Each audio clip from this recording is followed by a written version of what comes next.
Now, forest guards on the Accra-Akosombo highway are calling on motorists to drive cautiously to prevent killing baboons there.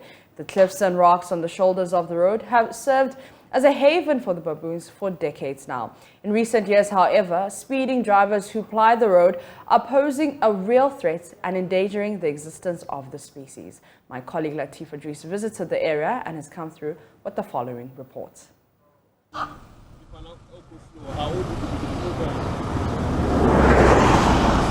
Globally, baboons may not be extinct, but due to their troublesome nature, younger baboons are usually threatened by leopards. Conservationists also identify overgrazing, agricultural expansion, irrigation projects, and overall human settlement growth as threats to the existence of baboons. However, in recent times, it appears reckless driving is the real threat to the life of the baboons on the cliffs of Shire Hills. It's a somber mood here for the baboons on the Accra-Akosombo stretch. I mean, this particular enclave has been the safe haven for this particular species of baboon. But just as we were driving past, we realized that one of the baboons has been knocked down and killed by one of the speeding vehicles on this stretch. We happen to find some of the forestry guards here who have come to the scene to in attempt to, bring back to life this baboon. It's so sad for a wildlife animal like this baboon to, lose its life because of speeding. But sometimes it happens due to the fact that over speeding sometimes kills some of these species. Mostly people feed them. So in trying to feed them, they try to be on the roadside, and then a moving vehicle just knocks some of them. It's a challenge that we sometimes do encounter, but we are trying our best, even though we have signages all over. But still, we are doing our best to help curb all these issues. Yeah. People unknowingly or knowingly try to have their way by killing them. Yeah, so it's a big challenge. And if possible, we'll plead with the highway authority if road signages and other ramps you would say can be mounted so that we can help curb this issue. Forest guards are urging kind-hearted motorists who wish to feed the baboons to be wary of speeding vehicles in order to prevent further killings of the species. It gets fractured.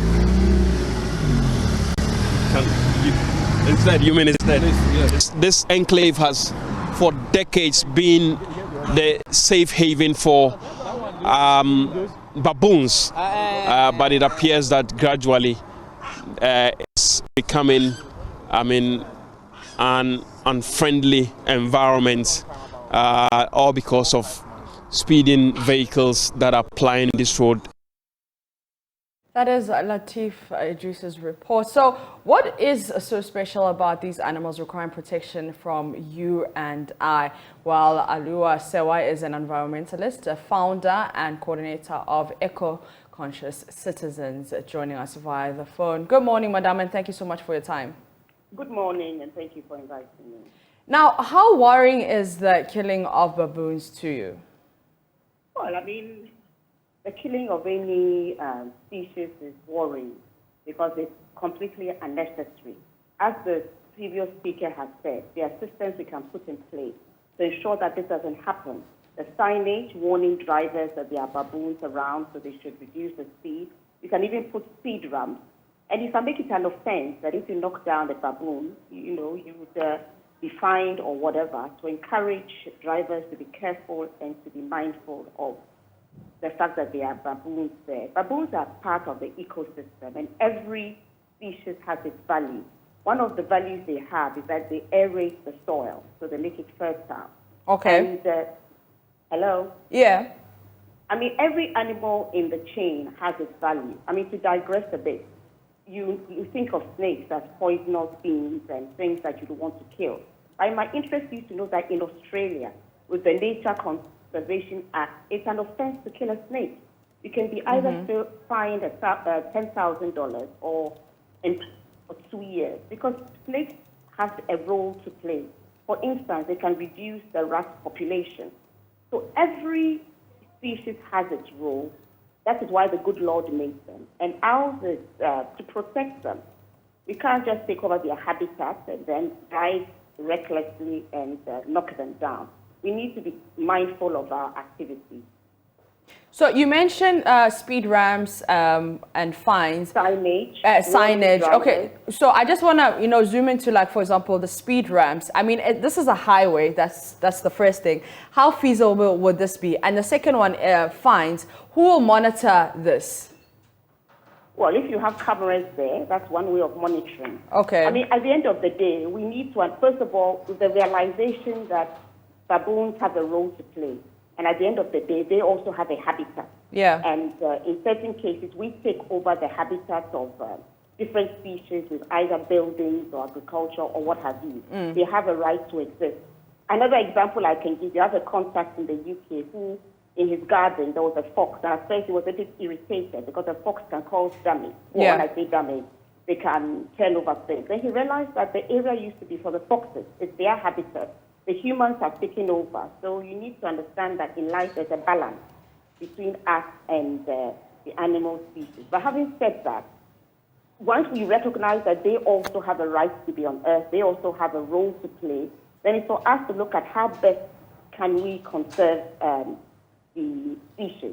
There's also tourism. I mean, they can play an important role in tourism.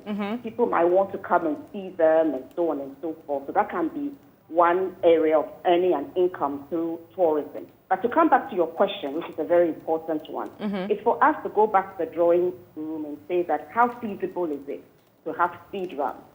If we understand that they need to have a habitat and they could come out, either you are going to do some fencing, I don't know how feasible and expensive it is, or you might need to do some fencing to prevent them from coming out, or warn drivers, do not speed, whether it's a highway or not. We may need to reconsider how we ensure that motorists are mindful of the fact that there are baboons who might come out and that they should not be killed. If there's a fine for killing them, you can have cameras there so you get the car number and you can deal with them. Where there's a will, there's always been a way. The important thing is to have the will. We shouldn't see them as an inconvenience, but as a species that has a right to be there. And therefore, how do we draw a balance and let them live whilst we also go on with our activities?